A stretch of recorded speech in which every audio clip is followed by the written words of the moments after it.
Hello नमस्कार दोस्तों। आज के इस वीडियो में हम लोग बात करने वाले हैं कि हम लोग क्लास 10th यूपी बोर्ड की प्रिपरेशन कैसे कर सकते हैं बचे हुए टाइम में। अभी आपको पता होगा आपके पास 3 महीने का समय बाकी है और इन्हीं 3 महीने में आपको अपनी तैयारी करनी है और इन 3 महीनों में आप अपनी तैयारी कैसे करेंगे ये हम समझने वाले हैं।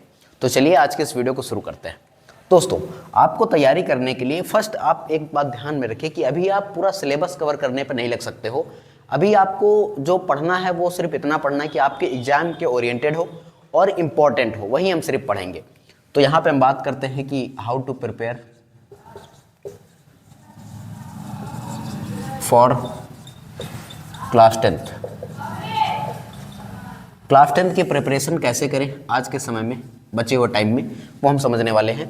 जो हमारे पास 90 डेज बचे हुए हैं उनके बारे में बात करेंगे कि बचे हुए दिनों में हम कैसे कर सकते हैं तैयारी। तो 3 महीने आपके पास बचे हुए हैं पूरे, उसमें तैयारी कैसे करना है। तो मैं कुछ पॉइंटर्स बताता हूँ, इनको आपको ध्यान में रखना है। पहली बात आपको करना क्या है कि अगर आपने अभी तक अपना सिलेबस कवर कर लिया तो बहुत बढ़िया, नहीं कवर किया तो छोड़ दो उसको। आपको सबसे पहली बात है कि इंपॉर्टेंट टॉपिक्स पढ़ने हैं। अब बहुत से लोग कहेंगे कि इंपॉर्टेंट क्या होता है, महत्वपूर्ण क्या होता है। तो इंपॉर्टेंट वही है जो आपके प्रीवियस ईयर क्वेश्चन पेपर में बार बार आया हुआ है, जो आपके पिछले कई सारे ईयर्स में क्वेश्चन आए हैं। तो जो PYQs हैं, जो प्रीवियस ईयर के क्वेश्चंस है वो आपको करने हैं। अब प्रीवियस ईयर क्वेश्चंस मिलेंगे कहाँ? तो आपको PDF डाउनलोड करने हैं। कहाँ से डाउनलोड करेंगे PDF? आपको PDF डाउनलोड करने हैं जो पुराने बोर्ड के एग्जाम के पेपर होते हैं, वो आप यूट्यूब पे फिर जो है आप क्रोम पे सर्च करेंगे, वहाँ पे आपको कई सारे ब्राउजर में मिल जाएगा कि आप सर्च करिए class 10th UP board science paper, math paper 2023-24, तो इस तरीके से वो आ जाएगा 25। तो आप उससे कर सकते हैं, या फिर आप जो है सीरीज ले सकते हैं जिसको हम क्वेश्चन बैंक भी बोलते हैं। तो क्वेश्चन बैंक से आप इंपॉर्टेंट क्वेश्चन देख सकते हैं। लेकिन मेरा मानना है कि क्वेश्चन बैंक को छोड़ के हम अगर जो है प्रीवियस ईयर क्वेश्चन पे जाएं तो ज़्यादा बेटर होगा, इससे हम अपने सिलेबस को कवर कर पाएंगे। ठीक है, तो इंपॉर्टेंट क्वेश्चंस करें, साथ में शॉर्ट नोट्स बनाएं इंपॉर्टेंट क्वेश्चंस का। शॉर्ट नोट्स बनाएं। किसका शॉर्ट नोट बनाना है? इंपॉर्टेंट क्वेश्चंस का शॉर्ट नोट्स बनाना है। शॉर्ट नोट्स कैसे बनते हैं? जैसे मान लो आपको 2 पेज मतलब बुक में लिखा हुआ है, तो उस 2 पेज का आप जो है आधे पेज में अगर समेट देते हो तो वो आपका शॉर्ट नोट्स कहलाएगा। तो शॉर्ट नोट्स आपको बनाने हैं। उसके बाद अगला जो पॉइंट है, अगला पॉइंट क्या हो सकता है? तो आगे अगर हम समझने की कोशिश करें तो इस समय आपको सबसे जरूरी क्या है? सबसे जरूरी 2 चीजें हैं कि आप एग्जाम में जब जाओ तो आप लिख पाओ, और दूसरी बात जो एग्जाम में आपके MCQ क्वेश्चन होते हैं उनको अटेम्प्ट कर पाओ।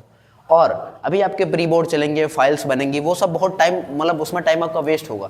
तो टाइम आपको यूटिलाइज कर लेना होगा, मतलब उसको आप एक तरीके से अलग चीज़ों में किसी को दे दीजिए लिखने के लिए, ये सारी चीज़ें आप कर सकते हो। चार्ट बनाना वो किसी को दे दीजिए बना दे, तो उसमें आप टाइम ना वेस्ट करें, बजाय हम अपनी पढ़ाई करें, है ना। तो आपको पढ़ाई करनी है, ना कि आप चार्ट बनाने बैठो, फाइल बनाने बैठो, इसे आपको नहीं करना है।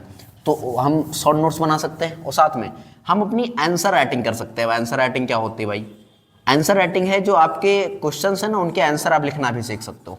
तो आंसर राइटिंग करिए, जो आंसर्स है उनको राइट करिए, लिखिए, मेहनत करिए। जब आंसर लिखेंगे ना तो आपके आंसर लिखने के बाद आप उसको चेक करिए। आप यूट्यूब पे जाके देखिए, चैट GPT का इस्तेमाल करिए, वहाँ पे क्वेश्चन टाइप करिए क्लास 10th यूपी बोर्ड का आंसर, तो वो बना के देगा। तो उससे आप मैच करिए कि हमारा आंसर कहाँ तक सही है, कहाँ तक नहीं सही है।